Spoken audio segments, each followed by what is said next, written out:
Dit is de podcast van Omroep Friesland. Noordewien. Met Willem de Vries. Kom verder.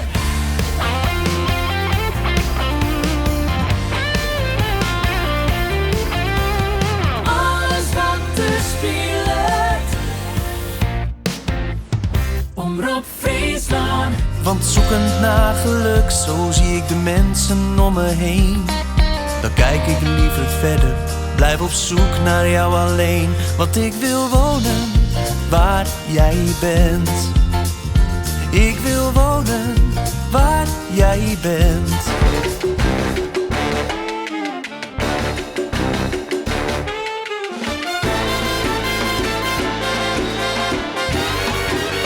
Dit is Noordewien. Goeie, en welkom bij Noordewien. Je hebt bij mij een bijzondere gast om de tafel. En we hebben hem super kijk wel even bij de opening van dit programma. Want de muziek die je hem komt van hem, Aaron Veninga. Ik ken hem als muzikant, net alleen dat. Ook onderwijzer, actief in natuurlijk mijn prudde jonge meisken. En ondertussen ik heid. In kwam voor de tweede keer overigens. En ren genoeg om eens een keer met hem te praten over de muziek, het leven en de passies. Aaron Moorders, best welkom. Ja, tegen dank. Hoe is het? Ja, het is wel goed. Ja, een beetje drokke periode voor de Christ. Maar ja, het gaat wel goed. Op school is het gewoon drok nou en toezeg. Dus ja. Is de combinatie thuis en werk of net? Ja, dat is wel op dit moment, zij is al een beetje, dus de trendopkomst. Dus wel weer een periode van verhoring en ik wil de ambitie uitdremen. Maar ja, het is echt gewoon druk met activiteiten. Ik op muzikaal vlak, ik op squallen, wat dingen voorbereiden voor de Christviering en zo. En dat erin gewoon terug kan er hinnen. Even de zakelijke kant, welke squallessist? Wij jouw les hoor? Vlakbij die thuis, hè, Comenius Marienburg. Dus ja, het is HAVO Atheneum en dan zit ik vooral op het Atheneum les te gaan. En wat voor les in jouwst? Ik jou het vak Nederlands en sinds dit jaar het vak muziek in klas 1. En ja, daarnaast ben ik muzikaal betrokken bij de squallenband die al eens een keertje in Noordewien West had. En we toch ook met Klaas-Jaap van der Heijden de talentstroom, zei je dat dan, Music Stage. En dan binnen de band in klas 1 onder mij draaien, die had dan een eigen bandje eens. En dan leren ze een beetje het vak van muzikant en gearwork als een band. Wat moest vroeger worden toen je nog jong was? Moest echt het onderwijzersvak bewust in? Of had je nog lang droopt als muzikant door het leven te gaan? Nee, nou, docent Nederlands, dat was een beetje het laatste wat ik dacht hier dat ik dat wilde zo. Want ja, in Atheneum 4-6 vond ik Nederlands echt ongelooflijk saai vak. Maar nee, toen had ik een tussenhier dienen en studie taalwetenschap. En toen kwam ik toch weer terug bij het onderwijs. Kwam een beetje uit een onderwijsfamilie. En mijn paken die ik neer kent overigens, die wie ik onderwijzer, die wie basisschooldirecteur. En had ik voor de klas staan. En ja, ik denk dat toch altijd er wel een beetje in zitten had. Maar nee, muzikanten heb ik nooit tocht. De muziek had er altijd wel west. Maar ik, ja, met name in mijn kwaliteit tocht ik er nog redelijk bescheiden over. Ja. Maar wel ontspelen dan? Want we begonnen met jongen of gitaar? Nee, of? gitaar. Ja. Ja, gitaar in groep size. Moest een instrument uitkiezen. En, je blokfluit? Ja, ik ga een jelle hier blokfluit. Maar nee, de gitaar dat vond ik mooi. En in groep 6 ik dan een les op de gitaar van Ronald van der Werven. Die leerde de akkoordjes en zo. En dat vond ik wel prachtig. Ja. Ja, mooi man. Even nog in taal, de praat Frisk. De best ben in Andijk. Ja, in daarna ben ik verhuizen. Ik geloof dat 4 à 5 is naar Wienjewoord. Ja. Ben net van niks een leraar Nederlands worden of had je dat blijkbaar net heel lang vaststellen kennen eerst in de jeugd, maar uiteindelijk best het wel worden. Slingers een beetje tussen die beide talen of net? Of jij ik daar verkeerd? Nou ja, Nederlands is de taal van mijn hart. Hè? Dus als ik echt... Omdat het thuis sprutsen waard? Ja, dus als ik mijn emoties moet uiten en ook in mijn muziek zal ik toch voor de Nederlandse taal kiezen. Een mopperende Aaron is een Nederlandstalige? Absoluut. Ja, maar we spreken thuis. Kijk, mijn vrouw is ook een Noord-Hollandse en... maar ja, ik ben opgegroeid in Friesland hè, en ik viel meer Fries. Ik vind dat u heel grappig hoe talen een rol speelt in woordjes, in hoe het opgegroeid best. Maar wie je wordt is toch voornamelijk wel Friestalig, toch? Ja, wie je wordt dat is botfries. En het had ik wel even dwarren voordat mijn ouders echt thuis wieren.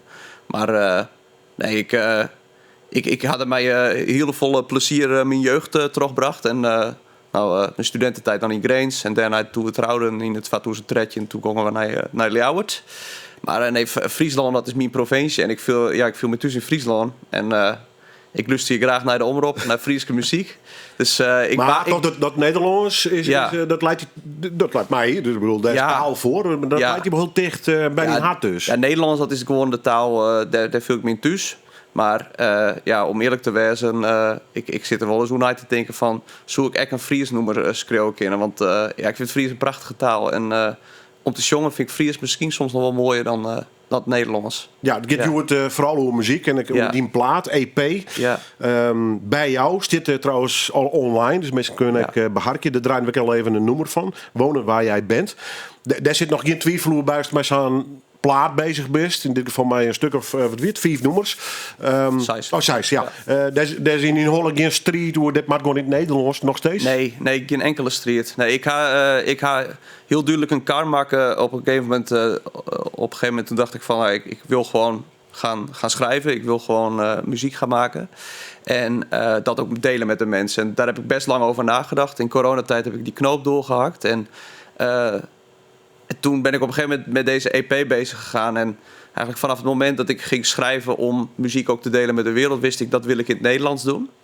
Mijn vrouw heeft me dat ook geadviseerd. Ze zei, daarin kun jij het beste uitdrukken en ze komen je tekst ook het beste tot zijn recht.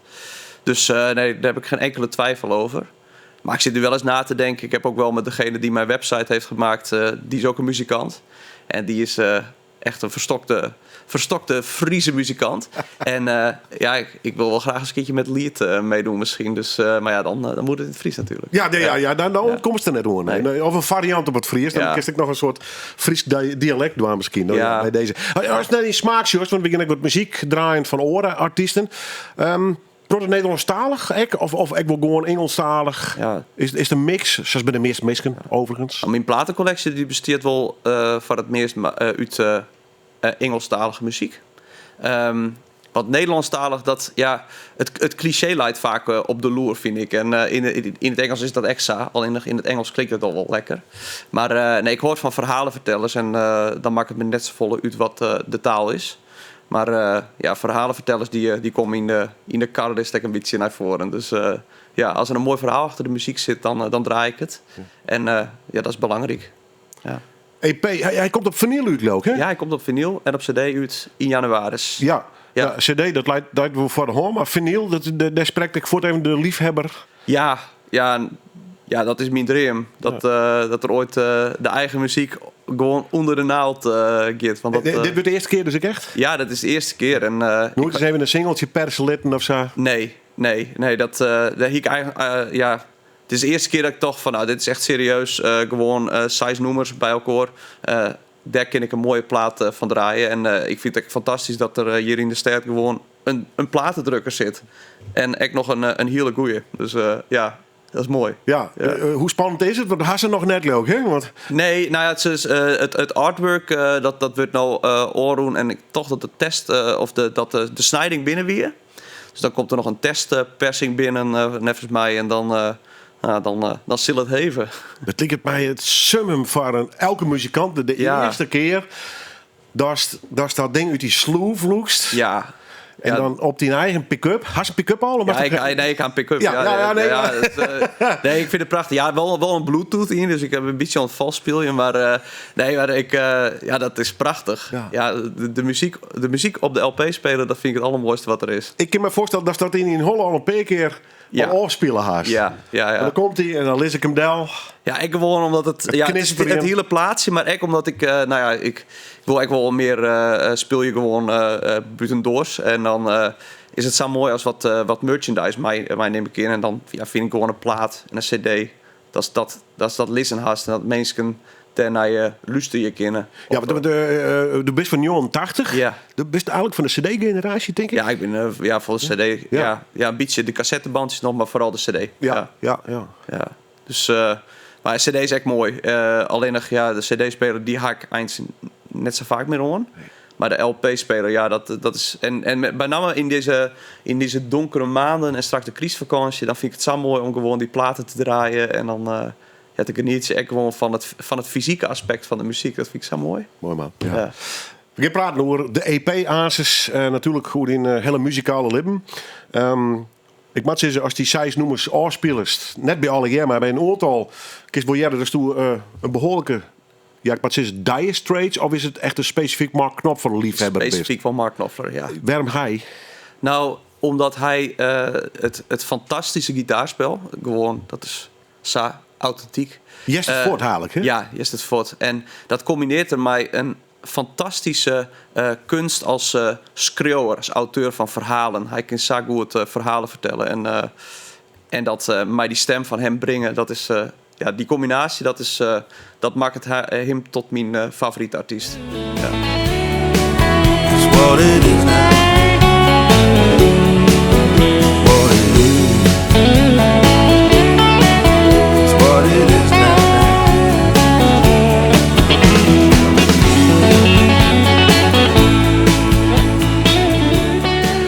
What It Is, prachtig mooi nummer van Mark Knopfler. Natuurlijk kennen we hem van de Dire Straits, maar in dit geval solo. Stier op het listje van mijn gast, die wordt Aaron Veninga, muzikant. Had een EP uit. Hij is al een paar keer de gastwest hier in Noorderwien, ook op televisie overigens. Maar ook onderwijzer en een bevlogen muziekliefhebber. Want heb je meer dat zien studenten, leerlingen mij te krijgen in het muzikale verhaal. En een man die het geloof in ieder geval ik net onder de tafel bedobbert. Daar komt hij gewoon vanuit. Hoe kan men eerst dat trouwens, vreek me wel eens al. Doe maar eens geen gospelmuziek. Nee. Maar dus het is wel op het Pinkstergemeente weekend. Het is wat te spinnen, dus best heel erg in die open. Hoe speelt dat geloof een rol in die muzikale wij eigenlijk, die ziek is? Ja, ik probeer het een beetje een logische plak te aan. Het is een beetje paradoxaal misschien, geloof en logisch. Maar, ja, maar heb jij geen dominees-achtig... Nee, ik ga echt geen net bepaald... of net echt een zendingsdrift of zoiets. Maar het mij er wezen. En ik denk dat het is. Dus als ik een noemer heb waar het net in zit, dan is het net erg. Maar... ik probeer het er wel in te dwaan, omdat ik merk dat, ja, als ik mijn nummers scroll, dan komt het er gewoon in voor. En wat ik mooi vind, is het als want ik ben echt een liefhebber van poëzie. En mijn poëzie is het net meteen duidelijk wat er staat, of kies die eigen waarde mij gaan. En dat vind ik wel mooi, dat teksten op meerdere manieren uit te lezen binnen. En ik denk dat echt wel makkelijk dat als het wist, hè, dat het leeuwen van een plak in mijn lippen had, dan kies het jaren. Maar ik probeer de noemers echt wel zat te maken dat iemand anders, die er misschien net zo vol mij had, of heel onderneerd, dat die zich op een andere manier dan wil herkennen kan in de muziek. Bijvoorbeeld toch te denken aan een geliefd persoon. Ja. Nee, ik is het dus op verschillende manieren interpreteren. Ja. Dus de dominee Aaron zit net op een kansel om te zeker vertellen. net. Nee. Dat hoop ik net. Nee, zo komt het net hoe. Nee, oké, dank u wel. Ja. Wat kost het Kessel Knest in dat opzicht? Hij is het mij kregen van hoe uit? Ja, van hoe uit. Gewoon altijd op snijs naar de kerken. En welke trouwens? de PKN in Winjewoord. Dus dat is een leuke gemeente overigens. Maar ja, daar ga ik echt wel een beetje te danken dat ik toch wel wat meters op het podium al betierd maken. Want dat is kerken spelen? Ja, maar dat is het mooie aan het kerken natuurlijk wel. Dat is hier een meeste die is orgel. En als er dan een bandje weer, dan weer er echt wel eens een beetje gemopper van vissen te loer. Het is net een kermis. Nou ja, het galmt behoorlijk missel in al die kerken. Ja, en ik bedoel de muziek die we maken op die jonge leeftijd, die wie ik nog net. Ik ken wel een beetje begrippen nou. Maar dan ben je jong en dan denk ik van, dit met de meeste jaren. En dan is maar goed, dat is net alles begript. Ja, maar dat is goed. En aan de andere kant, dat haast echt gewoon nodig. Hè? Ed Sheeran die zei eens een keertje van, moest eerst 1000 shitsongs scrollen maar die moeten er wel wezen en dan moet de rond er wel voor wezen. En ik denk dat echt wel, daar ben ik wel dankbaar voor. Want daardoor ga ik wel leerd om op het podium te staan. En als op het podium echt op een andere manier met de muziek bezig bent, dan als ik gewoon Bob op die sleepkimmer een beetje aan de pingel bent. Spelen ze dan wel eens in kerken? Hier in de Battle-kerk, in de CGK. Ik ben er een beetje, dat ik de muziek echt begeleid net het orgel, maar wel de combo's en zo. Ja. En dan neem ik zelf echt wel taken op niet. Ja, en ik zeg het met Pinksteren als het Ja, goed. ja en mijn Chris Nachten overigens in de City Life Church, dat wie voorheen de Salvator, ga ik echt nog wel in de band dan elektrische gitaar spelen. En daar ga ik nog wel together spelen met Elske de Wal 2 keer. En met Dwight Dissels onder oren. Dus dat binnen wel mooie uitstapjes die de muziek dan echt brengt. Ja. Dus, Wat is de soundtrack van de jeugd eigenlijk een beetje? Waar houden ze het van? ja, goede vraag. Mark Knopfler, dat wie wel de eerste artiest werd ook echt naar een concert Westha. Dat mijn Hyde zei van, we gaan naar Mark Knopfler in de Heineken Musical weer dat. Ik weet toen nog net zo goed wat ik ervan verwachten moest, maar dat weer prachtig. Alleen ik weet nog wel dat eerste concert, dat duurde verschrikkelijk lang, want ik koer die muziek net. En dan is het best op een gegeven moment wel van dat je denkt van, wat stopt dit nooit nog eens een keer? Maar, altijd nooit. Ja. Maar echt een soundtrack, dat is een goede vraag. Ik ben gewoon opgegroeid met de muziek van een Dire Straits, maar ook van Eric Clapton, maar ook wel de Nederlandstalige muziek en de muziek van de Kast natuurlijk. Hè. Dus, is die dat op in Huizen Veninga of wie het op Slepkamer meer? Nou, in de muziekstoel, gewoon in de huiskamer stond die wel on, maar ik weet het niet meer zo goed. Ik weet wel dat ik zelf vaak gitaar speel, maar de muziek hiek net zo vol on. Mijn oudere broer Jan, die hiek altijd de muziek on, altijd. Die weet ik meer, die kent al die bandjes en zo, die kent er. Maar voornamelijk popmuziek dus?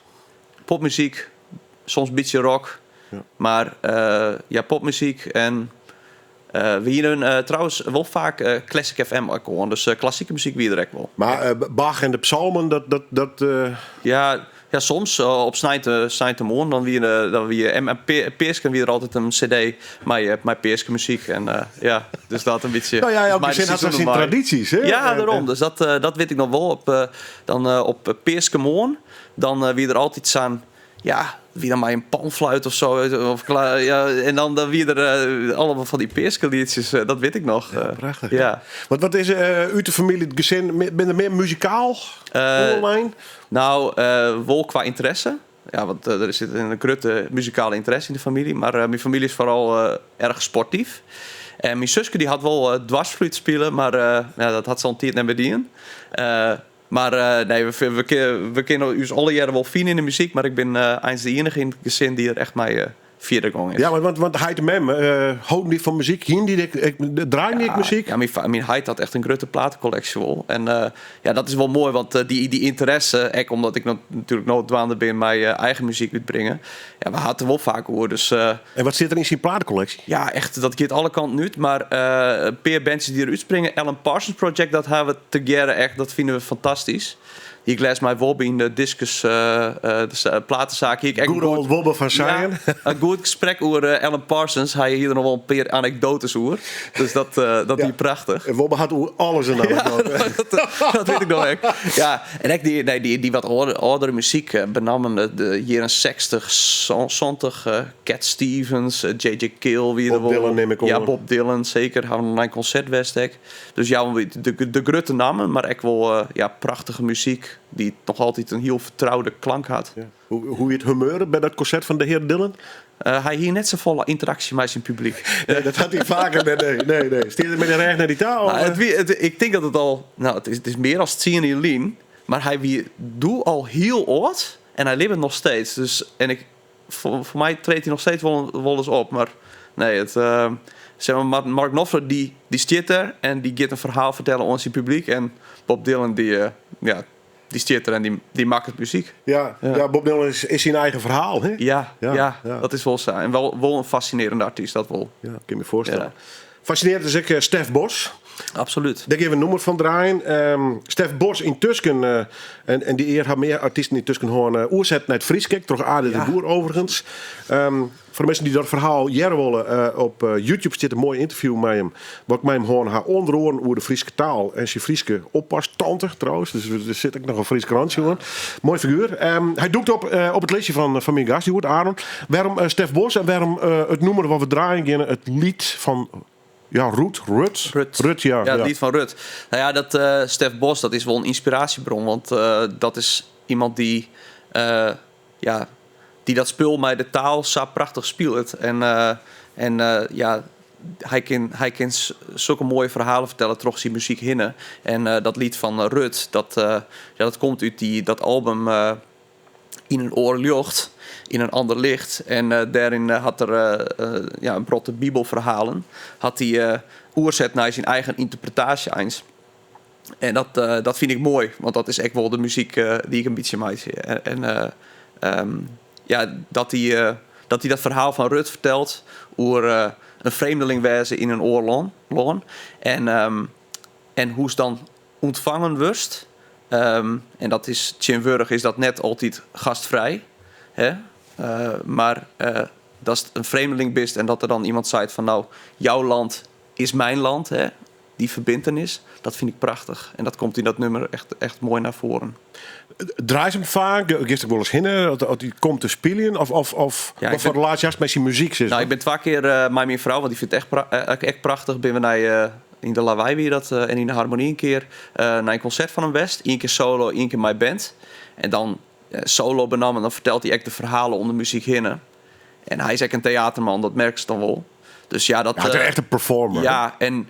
Lees dan als artiest ik nog wat van? Ja, ik moet naar wie ik spelen. Dit is... Nou, de invalshoek van verhalen. Van kist natuurlijk zeggen van, nou, dit is mijn nummer en hier gaat het door. Dit is het verhaal. Maar hij begint dan ergens achterin het verhaal. Werd er weer het gesprek dat er hier maar iemand bijvoorbeeld. En dan daarna, dan wordt duidelijk van, we gaan nou naar dat nummer daar. En dat is wel mooi, die omdraaiing. Ja, dat wordt het echt spannend. En ik weet, jouw volk is bang voor ons wat anders is. Maar ik zal bruggen bouwen, daar waar die afgrond is. En ik zal terug verlangen, wanneer die wind zal waaien. Wat uit die noorden komt, van mijn geboortegrond. Maar ik zal sterk wees, en ik zal doorleven. Want ik wil naast jou staan, al zal dit moeilijk wees. Al zal dit moeilijk wezen. Ja, applaus voor Stef Bos. En lied van Rut. Jedniem. En zit dus op het lijstje van mijn gastviewer, Aaron Veninga. Die zelf muziek maakt, alle behoorlijke tiets. En van dit soort muziek ik hoort. Nederlandse taal. Je houdt ook echt Nederlands.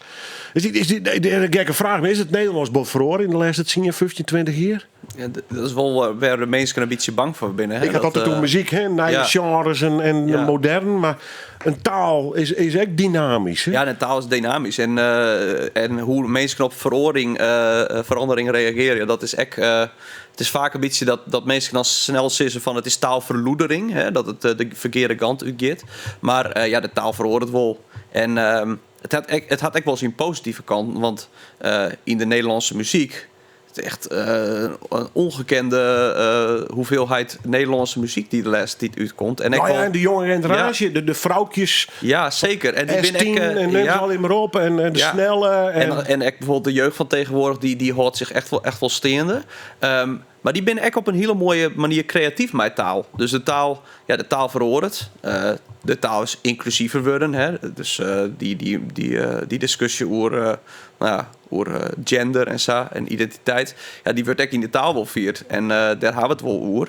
Dus het is echt net dat taalverandering dat dan alleen nog maar slecht is. Maar je moet wel constateren dat de taal verhoort en dat de taalbeheersing van de Nederlandse band dat die aanneemt. Ja, dat is gewoon niet nice.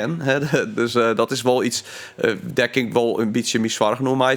Nou ja, kijk, bekend ik ben dat de lesvaardig is. Ja, daarom. Dus het jiplezen nemen ze dat ook in het jargon dat heel wat aanneemt. Ja, klopt. Is het zo simpel te stellen dat onder oren komt door de smartphones en het snelle WhatsApp en de TikTok-cultuur? Er zal een correlatie wezen, dat zeker. Maar het is echt...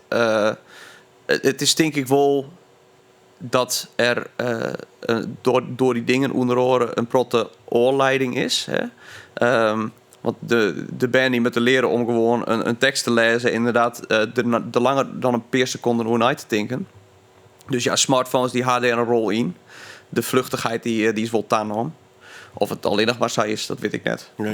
Maar de maatschappij verhoort natuurlijk. Ja. En het onderwijs is ook verhoord, denk ik. Hè? Ja, het onderwijs, dat verhoort wel mij. Alleen nog, ik werk zelf op een school die wel, echt wel van de rust, reinheid, regelmaat altijd is. Dus we verhoren wel mij, maar de band zit nog steeds gewoon in de busopstelling, in de bank. En ergens vind ik dat echt wel mooi, want het jouwt me wel een beetje oersjoch. Maar zegt wel van de rol van de telefoon in de klas. Ja, die is grut worden. Hij wordt verbeen. Het is nog net verbeen. Daar hebben we het nou over. Dus, hij de smartphone nog in de klas en dan? Ja, we hebben nog wel in de klas, in de telefoontas dan bij de door. En dan kunnen ze nog wel ophellen als het bijvoorbeeld van een quizje of zo, of voor een werkvorm nodig is. Maar ja, ik werk je dan zelfs echt mijn studiewijzers bijvoorbeeld. En dat zit altijd gewoon op de telefoon of op de laptop. Dus ja, dan moest al naar een laptopklas staan of zoiets om dit op te lossen. Maar dat binnen ingewikkelde vraagstukken. Want we stek net terug naar de steentiert. Dat is mij alleen nog maar papier en pen en opstel meist. Ja. Maar hoe krijgen we die bij wat lezen? Nou ja, dat is belangrijk. Van dat lezen. Wij gaan aan met pensioen bewaren mensen. Die Nederlanders maar een beetje spassen. Ja. Die maar een beetje voor zwargen. Ja, onder hoeveelheid boeken leidt het net. En nee man, dat is echt de markt die is verzadigd. Van, ja, dat bedoel ik. Wat qua aanbod is. Ja, man. Dus dat gaat wel terug. Alleen nog het lezen. En er binnen nog steeds wel een protte band die gewoon lezen. En die echt de leerlingen van uit de 4e, 5e, 6e klas, die zitten echt van, ja, ik vind lezen wel leuk. Maar dan op vakantie, in een boek dat ik zelf lezen mij. Maar die leeslijst, daar haak ik net zo vol aan mij. Dus dat is echt wel eens een probleem. Wat staat daarop, zien we zo'n leeslijst? Ja, nou, dat is... Is het nog steeds Jan Wolkers en ja, nou ja... Weet ik veel... ik probeer... Reven of zo? Of ben dat de zwier? Nee, dat wordt nog wel lezen, ja. En dat komt echt nog wel voorbij bij historische letterkunde, Wikileaks. Maar... maar mijn collega haakt er wel over. En er wordt zoveel uitgebracht dat er echt prachtige nieuwe boeken bij zitten. En dat stimuleren we echt wel. We toch echt wel aan van die literatuurwedstrijden mee. En dan zit er echt moderne literatuur op het programma. Maar het binnen pragmatische lezen sommige leerlingen. Dus we komen nog steeds het behouden huis van Willem Frederik Hermans in. En de avonden van Gerard Reven. Ja, ken je wel klassiekers, hè? Ja. Ja. Nou, maar de avonden van Gerard Reven, dat is echt... ik vind het nog steeds een prachtige roman. Maar het is... ja, we het wel een beetje snappen. Maar toch dunne boekjes. Van ja, meneer, die boeken die zijn zo dik. En dan zeg ik van ja, maar die boeken die zo dik binnen, daar kun je die helemaal in verliezen. Hè? En die boekjes die zo tin binnen, dan is het wel een beetje wrotten. En voor als het verhaal echt begrijpst. Ja. Is maar. Het wonderlijk om dit hele verhaal is, want ik heb natuurlijk de verhaalnek en de Show Night Nice. Ja. Ik ben een kind van de jaren 80, hè, om het zo maar zo te drukken. En wie bij u zit net oors. Nee. En toch wij zien echt net met hele dikke boeken. Nee. Ik ga Mavo die in LTS. Nou, de hoe is het echt net met dat soort klassieke seizoen te komen. Nee. En toch hoe die hele linie wordt dat lezen minder. Dus Ja. meer of het misschien ook oors of zo. Want het is een beetje vroeger weer alles beter gevoel krijgen. Ik wil wat bij. Ja, ik wil die onderzoeken net verkeerd doorzetten. Nee. Maar dan kom je heen en je leeft iets genoten. En ik zelf weg. Ik heb zo'n periode gewoon voetbal, de brommer en ik wil naar de jeugdzoos. Maar ik denk dat het puberteit... Gaat toch weg met die boeken, wees wel. En dus ik dacht heel wat verhoren. En dus mijn zus kon hartstikke goed leren en die leesde wel. Ja. Is het bot verhoren? Lijkt het maar ik weet net. Hè? Maar... Nee, ik denk dat het wel daar valt. Nou, weet ik net. De puberteit... ik wil niks relativeren, nee. maar snap je? Ik snap het wel. Ja, de puberteit, dat is nog steeds wel een periode dat zet die oortje in wat die opdragen wordt, hè, door die ouders, maar echt misschien wel door die leraar. Nou ja, we maar net kijken door dat in de jaren 60, 70 dat alle pubers van 15. Nee, het komt wel weer waarom. Bij er ben nog steeds een protte band die wil lezen en die zitten dan van in de middelbare kwaliteit dan net. En dat komt echt omdat ze orendingen te dwan hebben. Een hele prille orendingen. Ja. En wij hier nog je smartphone. Ja. Maar ik waard wel terug horen dingen al laat, echt serieus. Ik wie echt net zo'n lezer in die tijd. In mijn studietijd had ik een hele protte lezen. Maar nou ik, mijn gezin, Ja, ik ben blij als ik aan het einde van de dag nog een paar pagina's Ja. lees. En nogmaals, die onderzoeken die ben serieus. En Ja, daar maak ik heel zeker wat zwaar nu. Dus, zeker dus net om het voor te scoren, maar... Ja, ik denk wel een strook. Ik denk, ja, we moeten net krijgen dat we hier in 2080 al hier mijn boeken op het score zitten. Nee. Zo was het ook niet. Nee, zo wie het echt net. Die onderzoeken die liegen net. Nee. En er is wel Nee, en een, dan maak er je is wat een mij. probleem. Dan maak je wat mij, hè. Maar wat het probleem nou precies is en waar toch het veroorzaken wordt, ik denk dat dat wat meer aan het licht gebracht worden moet. En dat is dan echt tot een aanpak komen kist. Ja. Het is wel zeggen van, ja, het is de smartphone. Maar is het echt de smartphone? Als het echt de smartphone is, ja, dan moet er dringend een oplossing betocht worden. En we zullen het zien. Het wordt spannend. Ja, ik ben altijd maar... dit is een beetje misschien oude mannenpraat, maar dat maak ik. 54 plus ben, dan maak ik een beetje begin te mopperen. Nou. Maar ik moet altijd weer denken aan Socrates. Nou, die is al een hele tijd niet meer onder ons. Ja, En die altijd mopperen zit al over de jeugd van toen. Ja. Dus wel, van ze doen niks en ze heen je maar wat om. Ze haar grudde bekken en dat verdiept zich helemaal niet in het leven. Nee. Ik denk, nog ben een paar toers die verder en we moppen er nog gewoon. Hè? Ja, dat is ergens echt wel een geruststelling, toch? Dat het, Ja, maar ja, ik word ook net voor het zetten als helemaal niks. Nou goed, we hadden het Nederlands. Maar we beginnen naar een Friestalige artiest. Nevens mij een van de beste die we ooit horen hebben. En hij is er nog. En hij maakt het nog muziek gelukkig. Ik had Pieter Wilkens. Ja, fantastisch. Het verbaast me net dat hij op die lijstje opdoekt. Nee. Maar mag je het zelf wel even uitlezen? We draaien aan Het Paard Waarom. Ja. Een van de klassiekers van meneer Wilkens. Ja. Waarom, Pieter? Nou, Pieter, dat is... ik vind de Friese troubadours... en zeker echt hun gearworking met Friesikana, Gerber Douwstra en dan Marcel Smit en Pieter Wilkens. Die together, ja, fantastisch. Wat een prachtige verhalenvertellers. En ik haal alleen nog maar verhalenvertellers op de lijst staan.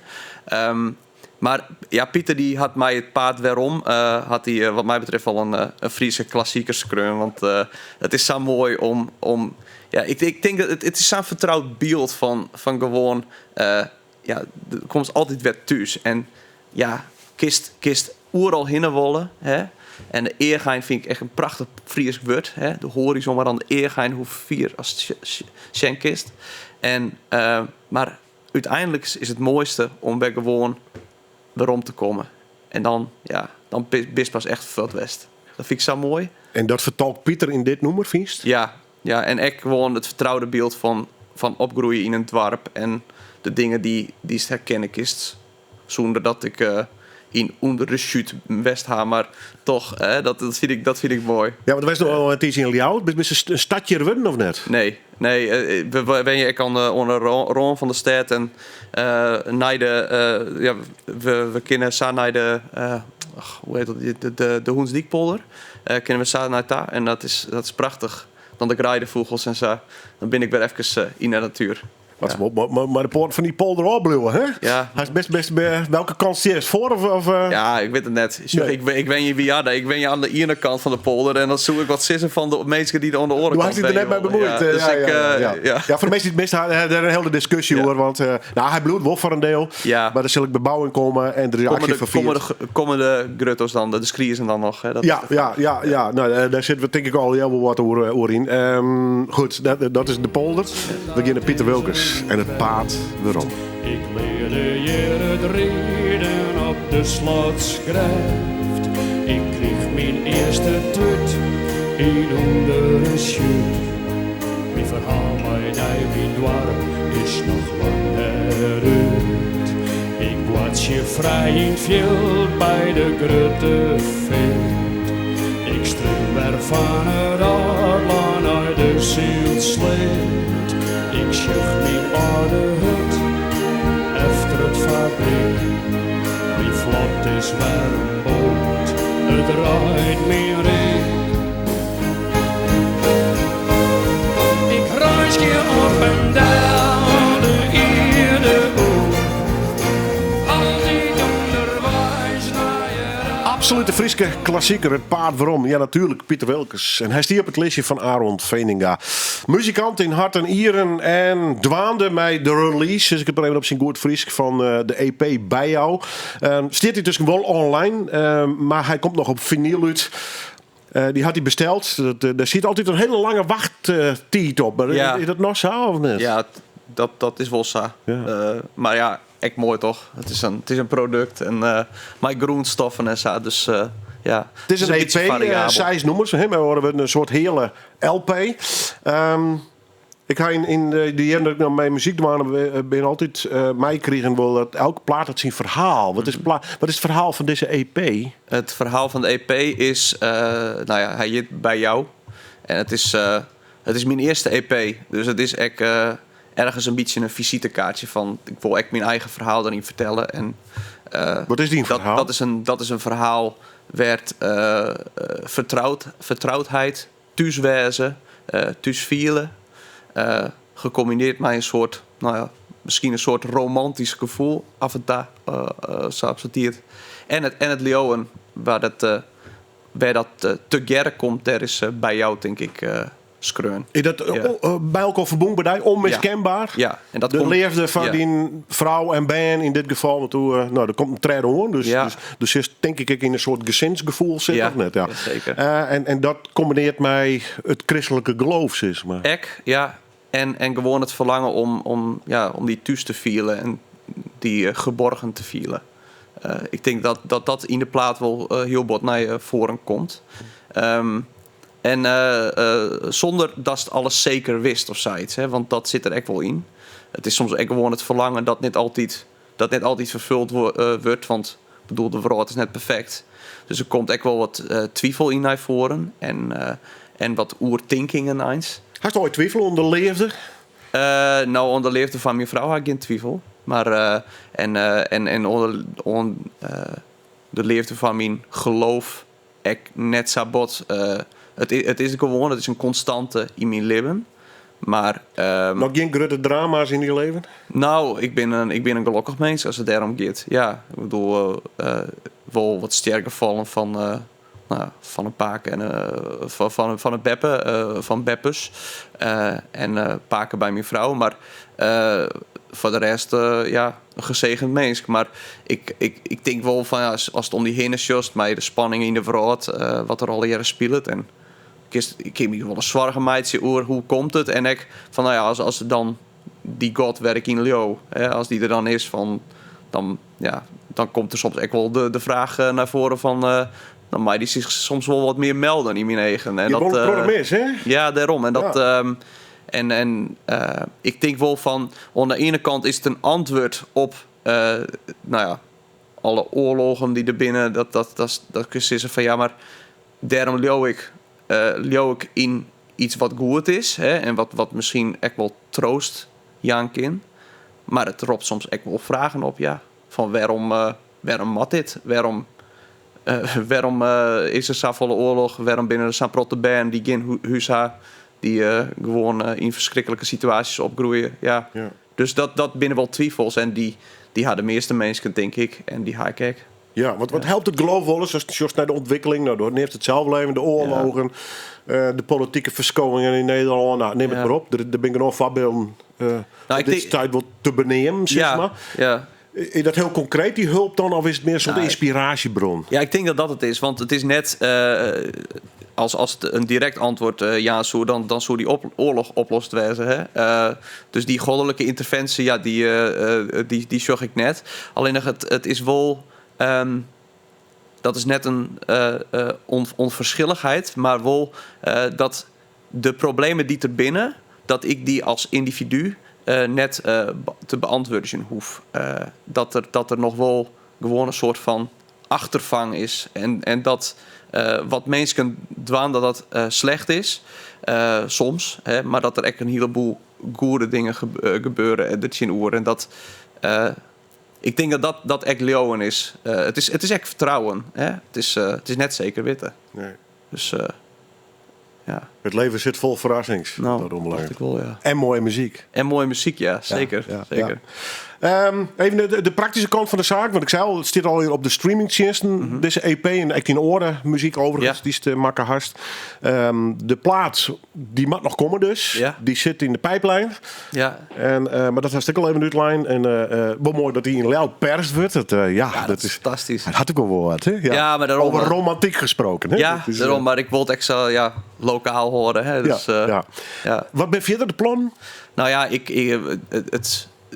de plannen binnen eerst gewoon een paar optredens dwaan. Ik mij straks de plaat dat ik die verkeerpje ken. Is dat een solo dwaan of met de band? Of? Nou, dat is een beetje een afwisseling. Dus soms solo en de meeste tijd is mij de band. Dan krijg ik een hele leuke band. En dan zal het vervolg wezen, denk ik dat we... Daar ben wel een beetje mee begonnen, maar een beetje on een albumwerkje. Dus echt een compleet album. Full length. En full length inderdaad. We gaan nou de helden dienen en dan moeten we dat maar even dunnetjes oerdwaan. En de lange termijn, dat is wel... het zou me prachtig liek om ooit... à la een Stef Bos... in de wat lietsere theaterzalen het muzikale verhaal te delen met het publiek en dan te geren te genieten. En ik ga een mooi releaseconcert houden op zo'n oktober in de City Life Church. Die hebben we voor Ian Joen hebben die omtoveren tot theaterzaal. En dat wie echt, dat wie prachtig. En daar wie dat gevoel, dat theatergevoel en dat verhaal uitwisselen met het publiek, dat wie daar heel bot onwijzig. Dus dat zeg ik al een beetje van me van, dat is wel een mooie dream. Ja. We hadden hier nummer te gaan en ik dacht, nou, is het Nederlands, dat leidt het test bij die hart. Het Fries, best een Fries. Ja. Is het wel wat grappig om mijn Greenstalige vestje te eindigen? Ja. Dat had ik wel. Misschien prikkelt dat wel. Van de man die ik trouwens fantastisch vind, Jan Henk de Groot. Ja. Van de meesten die het er meer over weten willen, ik hij wel... is te streamen overigens, maar we hebben laatst live hier in de studio. Jan Henk de Groot. Waarom hij en waarom het nummer Wenst Noorwenst? Nou, dat komt een beetje terug door de Wien-uitsturing van les. Toen is hier Anna Linde te gast en die had een cover daarvan maken. Sentiment. En ik wil het origineel even jaren, want dat wie Gronings en ik ken Gronings ook wel waarderen. Ik heb mijn studententijd in Greens teruggebracht. En, ik vind het een mooie songtaal. Ja, het is een mooie songtaal. Het is, ik vind iets harder soms dan ja, maar dat had wel een beetje dat zangerige, wat het Fries kijk wel wat had. Ja, daarom. En ik ken wel wat muziek van Ede Staal en zo, maar dat van Jan Henk de Groot, dat koer ik nog net. Dus ik hier dat nummer opzocht, Wenst Noorwenst. En ik luisterde ernaar en ik piekenvel. En ik heb piekenvel. En ik heb hem ook gemaild. Ik zei van wat een parel van een song. En mijn complimenten, fantastisch. En dat voelde voor mij wel mooi. Maar ik dacht, die wil ik toch echt wel bij de omroep gewoon even erin gooien. En ik vind het wel leuk. Het laatste muzikale woord is gewoon een Granger. Ja, dan staan de dwaren nek weer voor iedereen. Die het welkom is, zeker Jan Henk de Groot.